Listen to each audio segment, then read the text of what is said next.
মোচার ঘন্ট। মোচাটা আমি কালকে ছাড়িয়ে রেখেছিলাম। আজকে এখন আমি আলুটা কেটে মোচাটা সিদ্ধ করে নেব। আমি আলুটা কেটে নেব।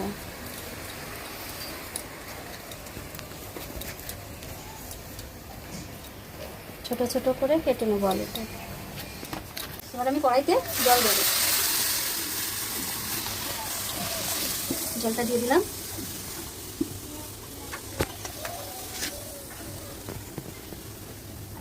এবার আমি আগে থেকে কেটে রাখা মোচাটা দিলাম।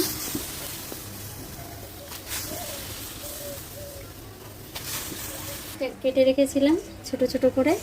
এবার আলুটা আমি এর মধ্যে দিয়ে দিলাম।